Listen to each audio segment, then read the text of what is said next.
Third phase of moon. Wow, welcome back to Third Phase of Moon. My name is Blake Cousins, and we're live on the radio taking your calls from around the world. And I wanted to give a big shout-out who's joining us right now live. Third Phase of Moon, the #1 fans here with us. We have Elizabeth, who we're going to be speaking to soon. She just shared some photos via Skype and Gmail that we're going to go over in this radio show. We got the new Vatican City News Network who's logged in. And, wow, we got a big show. The phone lines are building up, and if you have a UFO sighting you want to report, or you've been abducted by aliens, hey, call in to 347-934-0378 and report it right here at Third Phase of Moon, the #1 YouTube channel in the world in regards to the UFO phenomenon happening right now. While the lines are building up, we got area codes from 818-970-952 and another 818, and it's still continuously getting up there. So everybody stand by. We'll get to everybody here in the hour coming up right here at Third Phase of Moon Live Radio. Elizabeth, yes, well, thanks for joining us right here. We're going to go over a few photos right now. Everybody on the radio, we're going to try and get into detail verbally on what we're about to witness. Elizabeth, you just sent us some photos earlier. Don't say my last name, please. Okay, Elizabeth, we'll keep it out. We'll put that out of the edit. Tell us, what are these photographs that we're looking at? Apparently there's an alien in one of these photos. Tell me the circumstance behind this photograph. A friend of mine had been channeling them because they've been here for the last 8 months. We're looking at a photograph. It's, there's a little, it's kind of blurry, but it looks like there's a figure behind the bushes. That's a different one. Yeah, I have two different pictures. Let's go over the one exactly with we're looking at the photograph of what appears to be a possible alien behind the bushes. What was the circumstance behind that? What was going on while the photo was being taken? I was just taking pictures, and I came across it in my camera. It freaked me out, but I don't know where it came from. It was just in my camera, and my son-in-law came and helped me download it because I wanted to erase it, and, I didn't want them in my backyard because they've been here for 8 months. And, so this is an you're stating that basically E.T. and alien was outside of you, just within your home premises? Yes. How does that make you feel? Are you afraid? What do you think these alien beings want? I have no idea. I used to be really scared of them, but they have done no harm to me, and they have not taken me that I'm aware of. So I don't know. They're here. They're in my trees. They're in the trees making clicky noises, like click, click, click, click. And I live in Minnesota where it's lots of snow. There's no bugs. It sounds like kind of like an insect click.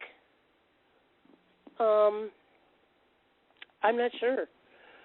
I just know that I have these pictures, and the picture of what looks like the moon, but it's not the moon. It was an orb of some sort that was opening and shutting. One as well. It looks like there's kind of an electric static thing coming off of it, kind of like a lightning bolts.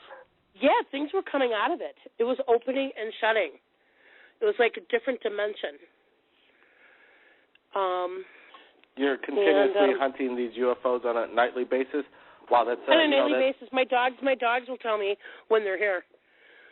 I have labs, and they seem to bark when they're close, and then I go outside and open the door, and there they are.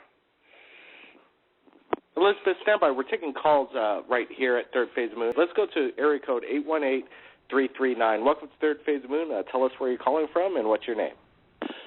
Oh, I'm just listening right now, but I'll push one when I'm ready to come on. Well, certainly. Well, you just let me know, area code 818. Have you witnessed a UFO sighting? Do you have any opinions on what's going on around the world in regards to the UFO phenomenon? Or? Well, actually, I did. I witnessed one in 1974, but I'm not ready to talk about it right now. I'll listen for a while, but I'll push number one and put myself in the queue. Okay, stand by 818, no problem. Let's go back to area code 970. I know we were speaking a little earlier, 970 Aqua. Tell us about your UFO sighting you've had, and basically you're thinking your thoughts behind the UFO sighting. What's going on today with you? Oh, well, lately I've been driving down to Denver and the mountains a lot recently with my friends. We've been noticing in the sky that there are these UFOs that appear and disappear at will whenever they want. It's very unusual, but it doesn't really bother me. But, I don't really know what they're doing, but they're seen more often now. What do they look like, Aqua? Well, they're kind of like saucers, but they're usually too far away. But I can usually, sometimes you see them close, sometimes they're not so close. But they do disappear. You can see them disappear. Is there a certain color that they are, that they kind of share look like with? They're glowing, kind of like it's a chrome, like very reflective. Are you saying there's a little bit of ruffle going on? Is it kind of a metallic? Is it metallic or is it energy? It's metallic. You can see like light. It looks like light coming off it, but it's reflective, kind of, and it's very unusual. There's one here right now. I'm outside. So there's who's is this 952? You're saying you see a UFO right now? Yeah, he's outside. I'm outside walking, and he's right there. Can you say hi? Yeah, I say hi. I say hi every night. They come every night to the same. I'm walking down the street. We only have a foot of snow. I'm sick. What are the dogs doing right now? Are the dogs reacting in the usual way? Are they aware? Yeah. They'll go up and down if I ask them to. He's right there. He's blinking red, green. Well, why don't you just concentrate? And if they get in closer, you better start getting out your camera. My camera's in the basement. Go right down there. Get the camera in the basement right now, and then come back out, and then share these pictures with us. Okay. If we can, we're on the radio live right now, and we'd like to share the experience of what you're having here. Here, put me on hold now. Run.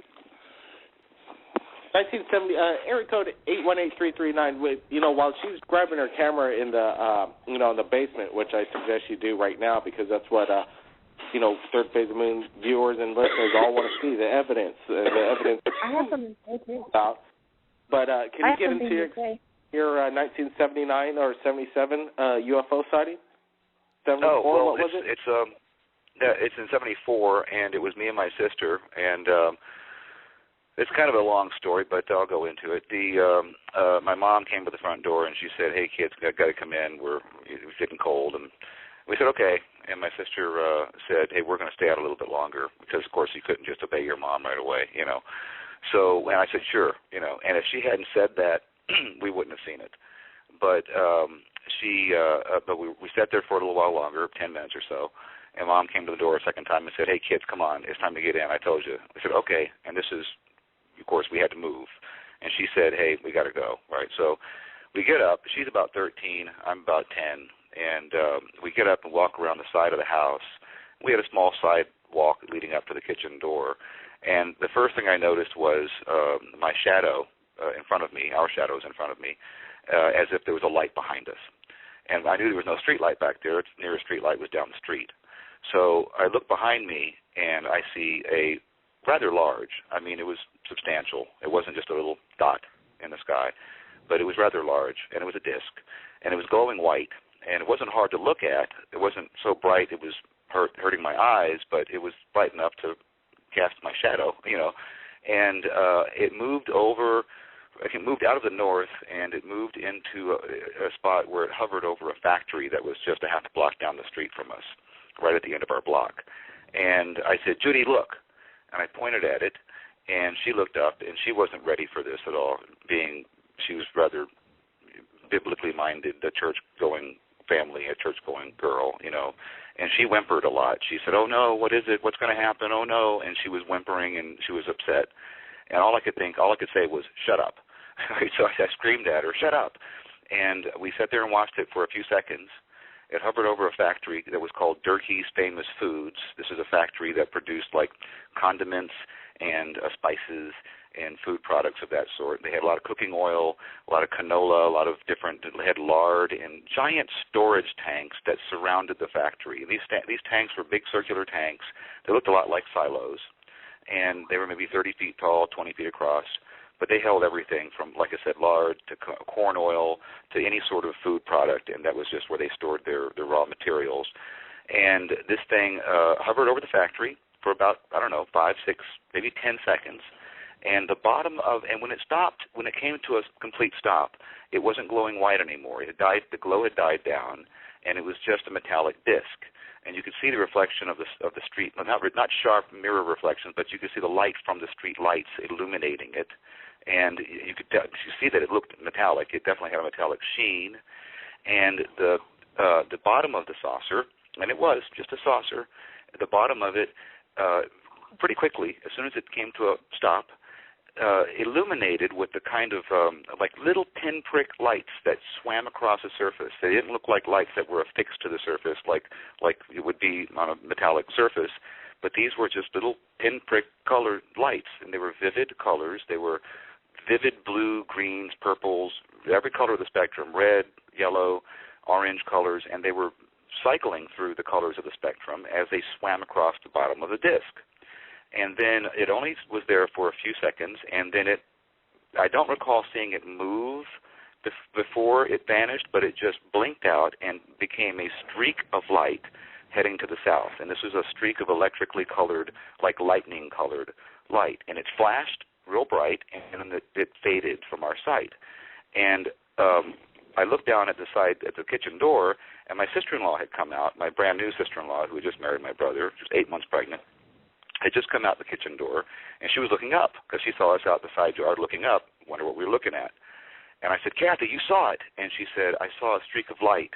"What was that streak of light?" And I said, No, you saw the flying saucer." And she said, "No, I saw a streak of light." "What was that?" And I said, "Good enough." I remember saying this. It was like, "That's good enough. You saw part of it." I ran in the house, and I told Mom and Dad that we had just seen a flying saucer.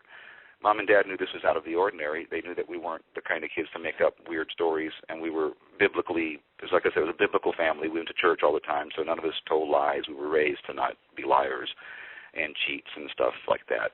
So they knew it was strange that I was saying this, and my sister was standing next to me while I was trying to explain to them, and she just sat there and began crying, and she went over to Mom and laid her head on Mom's shoulder. What Mom then said, "What did you do to her?" Like I had pulled a trick on her or something. So that upset me that they weren't believing us. And then I started to cry. And then my sister-in-law came up behind us and said, "No, guys, they're not making this up." They were looking out at something in the side yard, and I looked up and I saw the tail end of it. And then at that point, Mom and Dad actually believed us, which was really offensive as a kid that nobody would believe us until that point. They had to have a 19-year-old girl come in and verify it for us, and they believed her no problem. So that was offensive to me. So I ran off to my bedroom and had a good cry. I didn't know this at the time, but the next day, Dad had gone across, and Dad would never let us talk about this. He just told us that we don't know what it was. They could have been demons from hell. We don't know, so we needed to shut up and not stop talking about it. And he was really upset at any time we even mentioned it. I found out 25 years later when I was fishing with my dad on his bass boat that he had gone across the street, and he had talked to a neighbor across the street. And Mr. Lehman was his name. He called him Old Man Lehman. And he told Mr. Lehman the next day that, "Well, my kids are making up a strange story about seeing flying saucers. Isn't that crazy? You ever heard anything like that?" And Mr. Lehman told him, "Well, I saw your kids standing out in the side yard," because Mr. Lehman was on his porch every day, every night, him and his wife. That's all they did was sit on the porch, watch the traffic go by. They're in their 80s or 70s or something. He said, "Well, Jay, they did see what they saw because I saw them standing in your side yard looking up, and I went over to the edge of the porch to look up, and I saw it too. But I'm not going to tell anybody about it because, of course, people think you're crazy." And so Dad knew the entire time we were telling the truth. And he told me this when I mentioned to him once, we were out fishing on his bass boat, and I said, Dad, the only time in my life that I felt I didn't have any friends in the family was when you and Mom didn't believe us about the UFO. And he said, listen to me. Shut up and listen. And he was serious. He said, let me tell you something. And he told me about Mr. Lehman. He said, so I knew you were always telling the truth about that, but you don't know what they could have been demons from hell. And I said, okay, we've been over this, the demons from hell thing. We've been over that before. At least you know I was telling the truth. And he said, yeah, I know you're telling the truth, but stop talking about it. And again, he just didn't want me. At this point, I'm 30 years old, right, or 35 at that point. But anyway, that was my experience. I know that these things are real. It doesn't matter if I tell this story, it doesn't matter if anybody believes me or not. It makes no difference whatsoever. I know what I saw. I know what my sister-in-law saw. I know what Mr. Lehman across the street saw. And I know that these are real. And the thing is, it bugged me. Why would they put a light show on the bottom of their saucer to draw attention? That always bugged me. But then I heard about the Rendlesham Forest, or rather the Malmstrom Air Base incident when the nuclear missiles were shut down. And there's other incidents in Soviet Union where they messed with the nuclear missiles. Those tanks look like they could have been missile silos. And the only thing I've come to realize or to assume is that they were hovering over the factory, checking out those tanks to find out what was inside of them. And when they saw that there was just cooking oil and lard and ingredients inside of them, they took off in a flash of light. And that's what I think it was about. And but that's basically my only UFO sighting ever. But 4 of us witnessed it, and it was verified. I mean, the old man across the street told Dad, hey, your kids aren't making up stories, but that's about it. And also, the creepiest thing was, and I'll never forget this, whenever I hear the word crickets, whenever I hear crickets chirping, this always reminds me of that night, because while it was there for those few seconds, everything went dead silent. And all I could hear was the passing traffic on the adjacent street. It was Shelby Avenue. I was on Camp Street. Shelby was the street where the factory was on, and all I could hear were cars passing. And then when the thing took off, the crickets came back on like somebody flipped a switch. And whenever I hear crickets chirping, I always think about that night. And I talk to my sister about this every time I see her, and I talked to my sister-in-law for the first time in 20 years at my dad's funeral a couple of years ago. She remembers it. She hadn't thought about it since 20 years ago or so, or longer. But I remind her about it, and she said, that's right, I forgot all about that. That happened. And I told her about the old man across the street verifying everything, and their dad was laying in a coffin, and I said, and he wouldn't tell us at all until we were out fishing one night, and he told me that it was verified by the guy across the street. But that was my only experience. And like I said, I know this is real. I know my experience actually happened, and it bugs the heck out of me when I see someone hoaxing something. And I can tell you guys for a fact, if you look at the Billy Myers photos, look at the depth of field in the photos. Those are miniatures. Those are miniatures. And it really bugs me when you guys don't discern from an obvious hoax and give it the time of day the way you do. And that's all I have to say, really. But you guys do a good job. Keep up the good work, and I'll go back to listening. But thanks a lot. All right, Jay. Appreciate the detailed story from 1974. It sounds incredible. You witnessed something, that most people don't have a chance in their lifetime to witness. And I could understand the point where when you're trying to explain your experience to somebody, especially your parents or family members, and they don't believe you, that could be quite devastating at the same time. And that happens with a lot of people with their UFO sightings. As far as the Billy Meyer footage, the people at Third Phase of Moon, when we posted the videos and the documentary that we had rights given for Michael Horn, I remember as a child watching Billy Meyer and fascinated with his incredible broad daylight photos. And I agree, that these are sensationalistic, controversial photos. But we at Third Phase Moon kind of have a policy. If people want to demand and they want to share and have their own belief system, hey, we're going to share it, because we had a lot of people out there wanting more information. And there was a new photo that Michael Horn shared with us about this black and white wedding cake photo. Yeah, sure, maybe it looks ridiculous and like a model, but 30 years later, it was enhanced on Photoshop and some brightness contrast added to it. And there were some interesting elements that revealed that it may appear that it looked like, instead of against a black screen, that it was, maybe a craft hovering over. Not exactly sure what's going on, Jay, and I appreciate your honesty. And, obviously, in this business, nobody's going to be 100%. It's unidentified, and, we try and filter out a lot of the obvious hoaxes that do come in, but we don't 100% get it right all the time. It's hard to keep up on it. But, Jay, stand by. Appreciate the call, and we're going to get to other callers right now. Area code 323, welcome. Thank you, Jay. Hi, Blake. Area code 323, welcome to Space. Hi, Blake. This is Robert Bingham. Mr. Robert Bingham, the man who summons UFOs. Welcome to Third Phase. What's going on? Well, I was listening to Jay.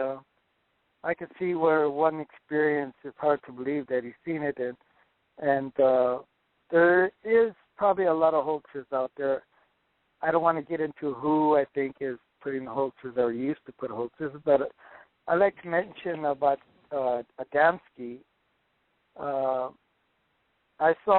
What I discovered during my time of doing all this over the last 14 years, I discovered not too long ago that they do come in bubbles, which look, their technology, they look like bubbles, and it's easy to get around without people suspecting anything but a bubble. And they've done this quite a number of times to me. But when I saw an old footage that Adamski did back in the 60s of a bubble, similar one, I realized that he had did this way back then, and that I'm just rediscovering, these things, some of them. What's interesting is that, Jay called in, minutes after Elizabeth called in. I think Elizabeth is grabbing her camera in the basement. There's a UFO outside her house right now.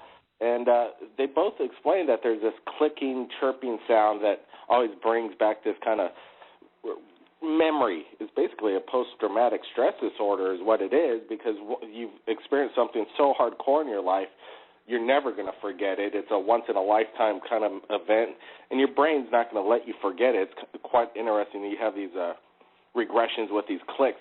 It kind of reminds me of the same things that veterans will say when they're at war. What's up with anybody have any questions? Robert Bingham's having his event coming up on Sunday at the MacArthur Park. Anybody have any questions for Robert Bingham? Robert, can Yes. you tell me more about the beings that you are summoning? Well, I could tell you that they're benevolent, and that what race are they? That I couldn't tell you. I don't think Have you ever seen them? I've read. Well, actually, I have photos of a few of them.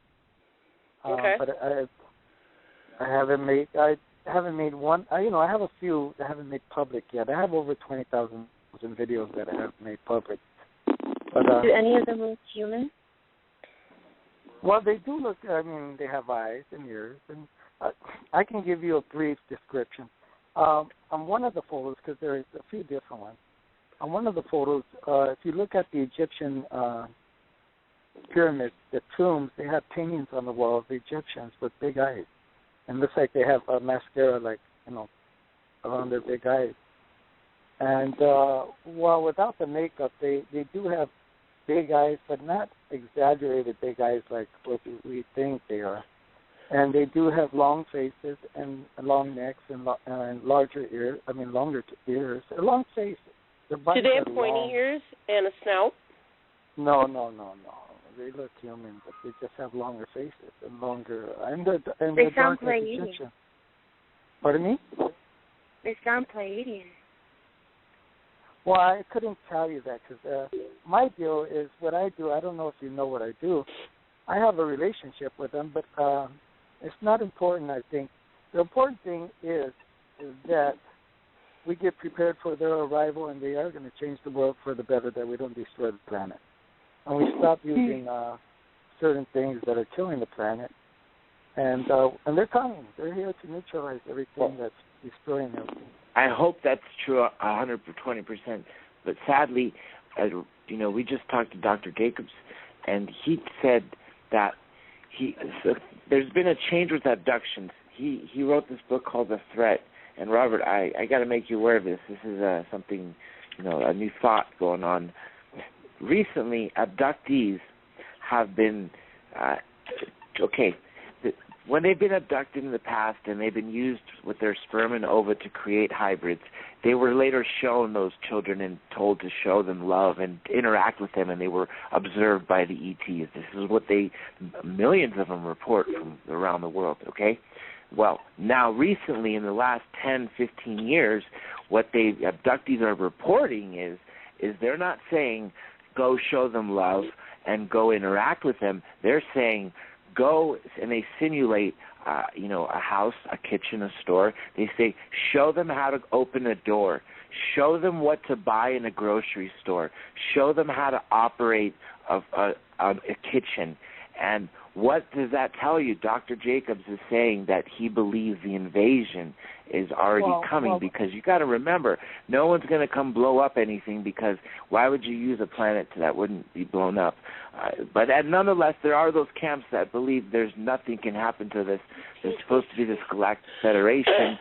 Dr. Greer talks about that too, where there are beings out there that would protect us, that nothing would happen. So there are two camps out there, but I got to tell you that there is that new camp that says, well, hold on a second, there is some race that is definitely infiltrating us.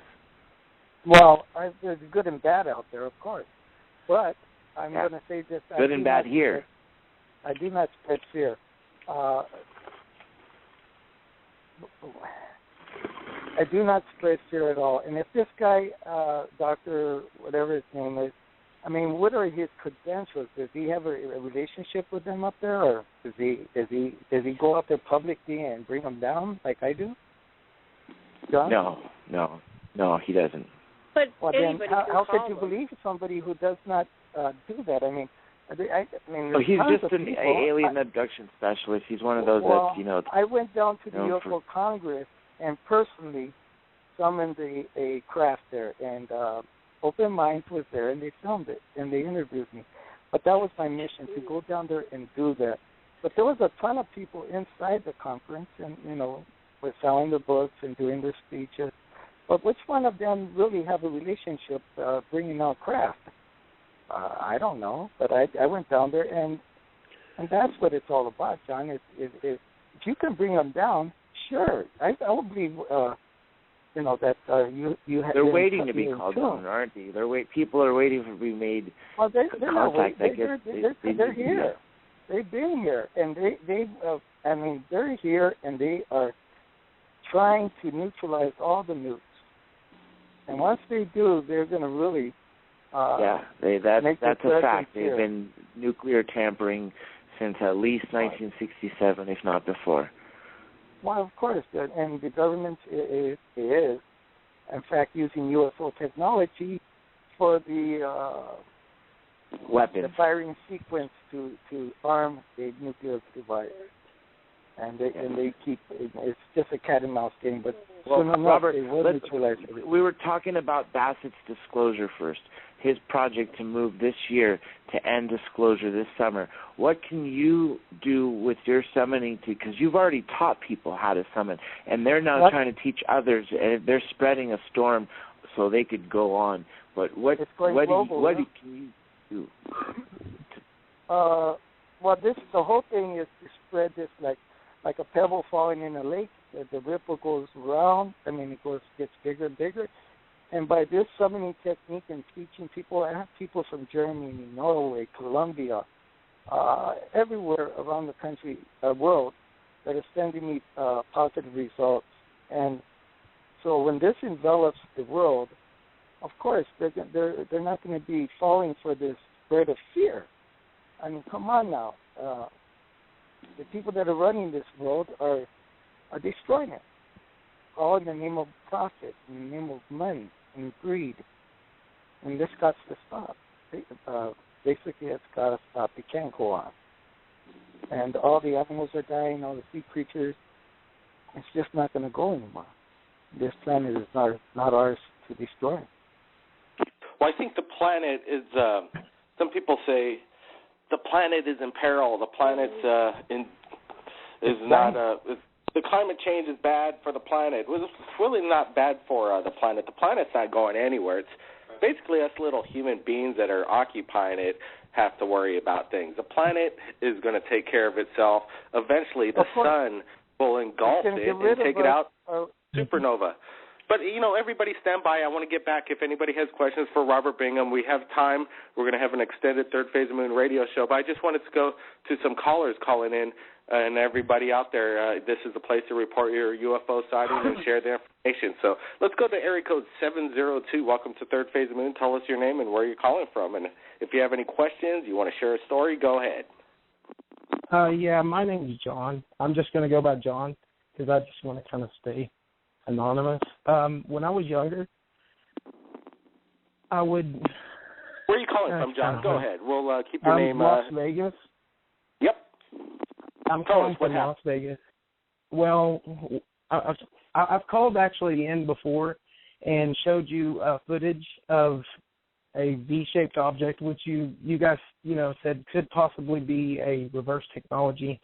But, I started looking deeper and everything, and I remember back when I was younger, and I would just, I could miss time when I was younger. I would wake up at my friend's house when I knew I was at my mother's house, and my friends are asking me, how did you get in the house? The doors are locked. How did you get in?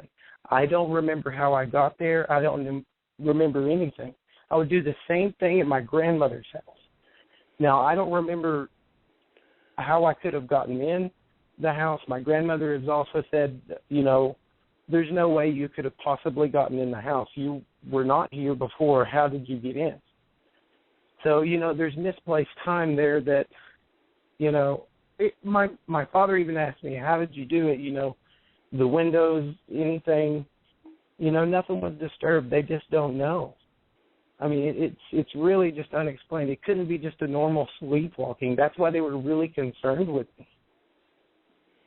But nothing really came of it. And then it's, I was really, really young.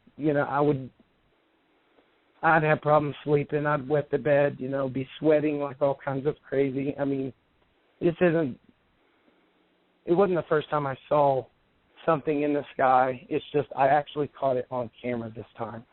And, people are saying that, these are, things that are good and such. What they're trying to do is they're trying to figure out if their DNA is capable of correlating with our DNA. Now, you got to understand when you're bringing two DNA structures together, you're also bringing susceptibility to other diseases and other possibilities of mutations and different things. So they're worried about if they do have sexual intercourse and there is a quote-unquote hybrid child, how would it function with a certain kind of DNA and what diseases would it be susceptible to? We've seen that in dog breeding with English bulldogs and pit bulls, how they're susceptible to more diseases because they're a man-made breeded dog. That's what they're trying to figure out with the abductions. That's the only thing that I could gather. Well, I think you really don't have enough research or enough time behind you. You just no, I really don't. Well, then I like that. Wait. I agree with that. I'm talking. How could you spread this type of fear? I mean, that is simply ridiculous, man. I just can't understand how you could be saying this stuff on radio. Well, the sense of fear I'm feeling is being misplaced and having time and seeing these things. You're talking as if you're a scientist and you know about chromosomes, DNA, and mixing all this up. I truly believe they don't want to be doing that with us. These are pure beings that don't really, they're trying to help us out. They're not trying to destroy us.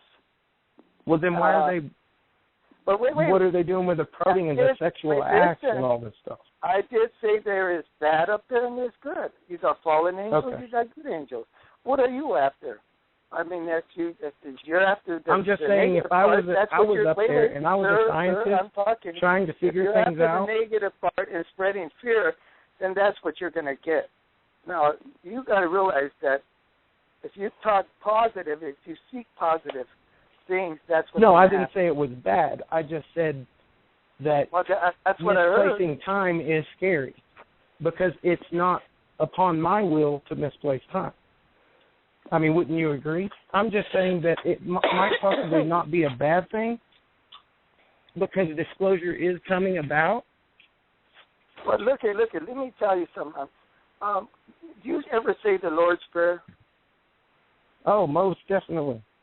Okay, when you say the Lord's Prayer, you're saying, Our Father who art in heaven, holy be thy name, thy kingdom come, that will be done on earth as it is in heaven. Jesus is coming, and he's coming to set his government down here, and purely simple as that. And he's bringing his angels, his mighty forces, his legions, and he's going to set house here on the earth, and that's it. 702, any comment on that? Go ahead. Well, I understand that God is a creator, and he is the creator of all galaxies, universes, and everything, but he is also possibly the creator of other beings and other constellations. And yes, I've been to college, and yes, I've studied things. No, I'm not a scientist, and I'm not a doctor of any sort, but I'm intelligent enough to know that also the studies that we have done thus far as the spring effect in the universe, does not contradict the Lord's Prayer. Then you must the Lord's Prayer is coming down, right? Yes, he is coming down, but he is also the creator of everything and also other beings. We can get on religion all you want, do you think he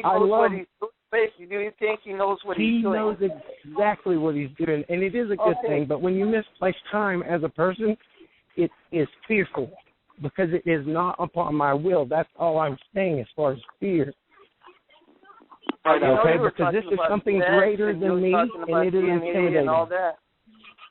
Everybody stand by. Everybody stand by. We got to give everybody call time. People are calling into Third Phase of Moon. That's what it's all about. And we'll get back into the debate, what's going on here. You never know what's going to happen live on the radio. But let's go to area code 805. You're live on Third Phase of Moon. Welcome. Tell us where you're calling from, what's your name, and do you have anything to say in regards to the debate happening right now, or do you have a UFO sighting? Kind of. Hey, guys, my first time calling out from Santa Barbara, California. My name is Frank. I'm kind of new to this, but the reason I'm calling... Welcome to the show. Go ahead. Thank you. I served back between 2001 and 2005 in the Marine Corps, and during my time in Iraq, we experienced a lot of certain things that I was really confused and in denial about. And during my time serving, of course, we have to keep a blind eye on the things we were saying and doing. We got to be really careful, We sign pretty much a contract of privacy and keep everything now shut. But in 2005, after our Fallujah, incident, I was handicapped, though, like 2007.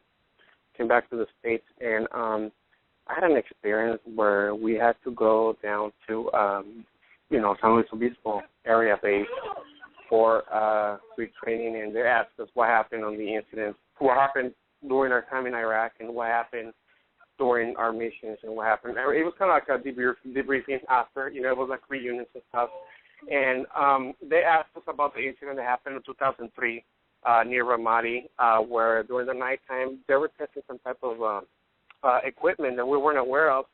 I had to be with the Air Force and the Army, and we were just ordered to patrol the area, the perimeter, the surroundings of that territory. We were told it was friendly area. So let me just get to the point because it's going to get long, and I have the kids awake here. They asked us to patrol the area during the nighttime. We had an experience where a whole bunch of spheres started coming down, really bright spheres near our location. We were told to ignore the lights. It was part of their training. And then they started telling us it was flares. We weren't dumb because we know what flares look like and how they float. After a couple hours, we started having some experiences where we started feeling really like nauseous. Like we could, our ears were beating. We were really nauseous. We couldn't tell what it was to the point that I started vomiting, And our command, yes, I'm sorry. Wow, we just lost area code 805. Everybody stand by. He basically was telling us that there was a UFO sighting over a base. Where was it? In Iraq. And he basically, they told him they're flares, but they weren't. He knew better that they were not flares. what they're experiencing was something else. If area code 805 could call back, we'd love to hear the rest of the story. But, hey, you know, he was physically sick after this problem. And right when he was about to explain what was wrong and get into the medical, he was just cut off. We don't know exactly what's going on. There was some kind of distraction. But let's get back to this, you know, what is going on around the world and this UFO phenomenon. People just want to report their sightings right here at Third Phase Moon. Get the word out, the debate. I'll let everybody, you know, feel free, chime in. What's going on? It's tonight. Blake, go ahead. Blake, you know that the race is on between the high powers, the big countries like Russia, China, United States, India, even Cuba. They're after the technology by downing these crafts and backward engineering them. So who knows how far they have come. I mean, I'm sure each one of these countries have their own Area 51. And what they've they're down doing dozens around them. What they're doing with the technology, who knows? So, you know, you got all that up there too. So it's a big arena, and to figure it all out, you know, so all you got to know is that they're coming down to take care of things. Can you guys hear Hello? me? Hello. Yes, we hear you. Go ahead. Okay, yeah, you know, this is kind of ironic because after I mentioned how, you know, it really irritates me because from whenever I hear someone or see someone hoax something, it was so ironic that the next person to come on is Robert Bingham. I went to the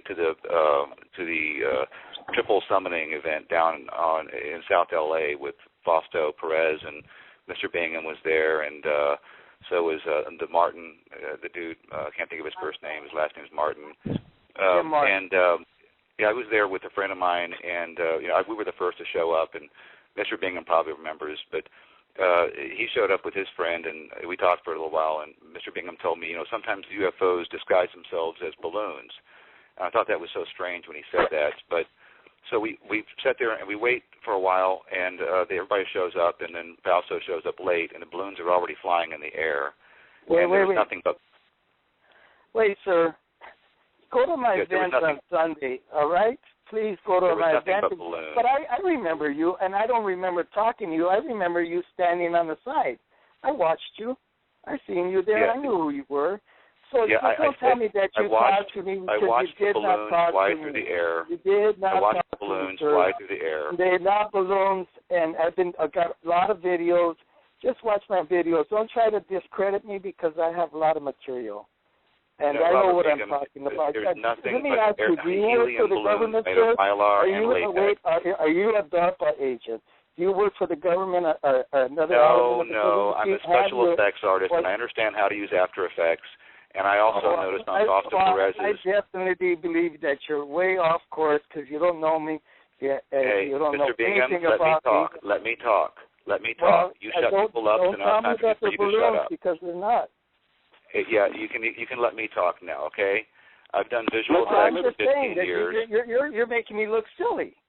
Mr. Bingham, please be quiet. It's my turn to talk. Hello? Can you still hear me? Go ahead. Okay. Mr. Bingham told me they sometimes disguise themselves as balloons, and I thought, well, that's a strange thing to say. Why would he say that? And then after a few hours, everybody shows up. Fausto shows up late. He's taken a pack of balloons upwind, and his friends already releasing them. And then we realize, a bunch of us there realize that they're balloons, and people start leaving. Hey, Blake, so then a guy this guy's really making me look bad. Mr. Bingham, Fausto Perez. No, wait. Fausto Perez has taken. He watches tutorials on After Effects. Be there Sunday at Park Plaza at 11 a.m., sir. And you can watch all the balloons being lifted off in the air, and they'll do nothing but float along in the wind with strings hanging down from them. It's easy to talk, but you know what? You're just ridiculous. You know, you're the people that are going to keep the people blinded by all of this, so you guys that are running this agenda. You will never see anything besides a balloon floating on the wind. And this man charges people to take summoning lessons. He's making money from people wanting to learn how to summon this guy's for real. UFOs. And that's all Robert Bingham and Fausto Perez are hoaxers, and they put this subject to shame. And like I said, after witnessing having it stay with me my whole life, it really irritates me to see someone hoaxing. You can irritate you all you want. And for number one, I've been doing this 14 years, have not made very much money. You've been hoaxing for 14 years? And don't tell me I'm making some money, because you have no idea. You know, you are talking nonsense, and go back to crawl into your hole that you came from. Man, I was there. I watched you guys. All that flew in the air was latex and mylar balloons with strings hanging from them. And most of us left. Myself and Patrick stayed, and we photographed them. I made a YouTube videos called "The Balloon Summoners." I've put it up, and every time I saw you guys on the third phase, I would post my photo, my video, and I would say, "Look, these guys are summoning balloons." And most people know it. Anyone who's been to the thing knows that you're just summoning balloons from upwind.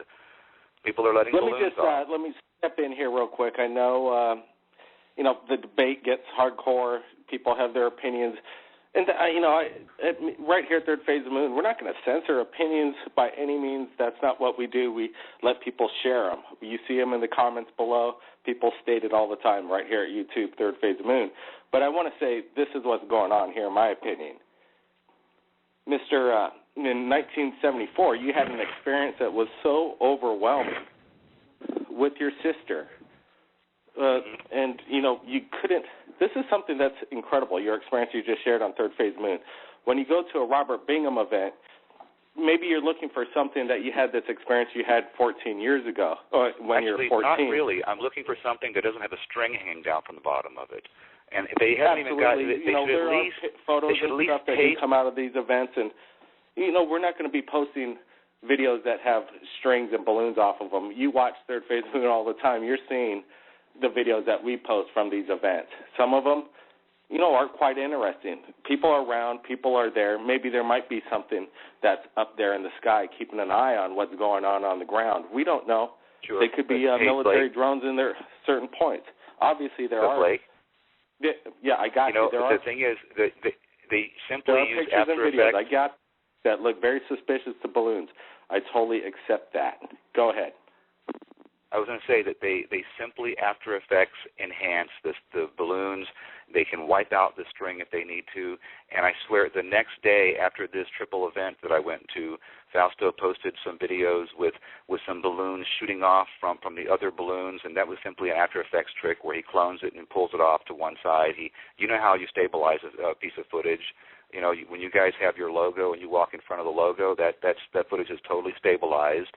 It's an After Effects trick. Plus, you can blue screen the sky and pull a matte off of the sky, and then use that matte to enhance and brighten or flicker the illumination, make it look like the balloon is illuminated or like it's flickering. And that's what they do. They blue screen the sky so that they pull a matte off, and then you can blur the sky to get rid of the string, and then all you're left with is just a balloon which looks illuminated if you pump the white levels up on it or you amp the gamma up.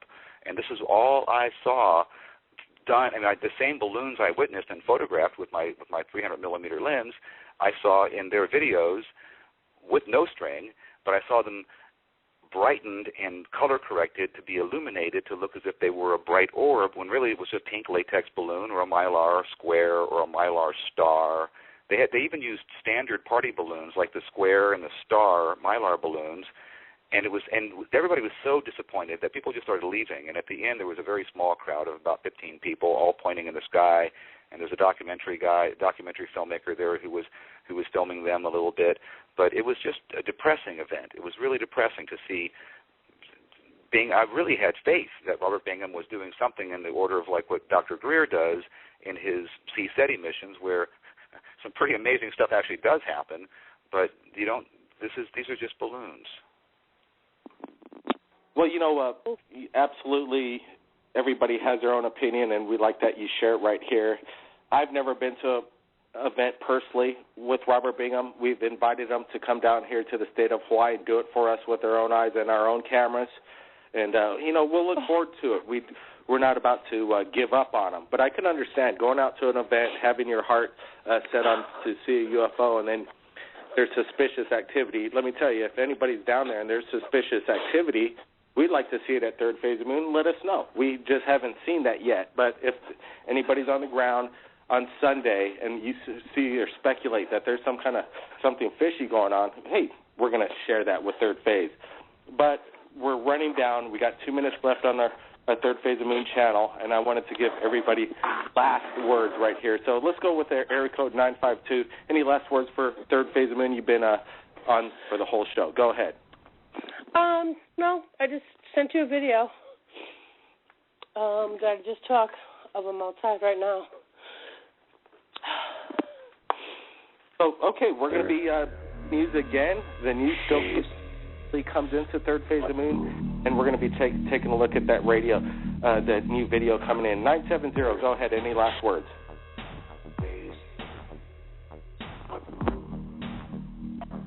$970 on area code. I'm sorry, I was on mute. I'm sorry, I tried talking and I didn't realize you couldn't hear me. All right, I'm going to say that I have something else to say. It might be worth talking about, but it involves a long explanation. All I have to say is that there's been some phenomena in the sky, and my mom actually had a dream recently she never dreamed.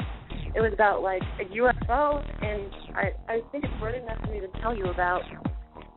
She dreamed that she was doing something at Home Depot. Something was going on. She was in a building, and then a whole bunch of birds started rushing to the building. And when she looked out to the sky, in the distance, she saw this orb of light that it was kind of like light, and it was making, like, octopus-like electricity/light. It was, like, light electricity. And it was a very, like, awe-inspiring and kind of fearful moment for her. And the woman never dreamed, so this is something to me. Controversial radio show, but hey, this is what Third Phase of the Moon is all about. I want to thank everybody around the world that subscribe to Third Phase of the Moon and submit their incredible videos, because without them, we wouldn't be here. Everybody, keep your eyes on the skies. If you're in Sochi Olympics, have your cameras ready. Something's going on. And if you capture something incredible, submit it to us via Skype or Facebook. My name's Blake Cousins, and we'll see you again next time.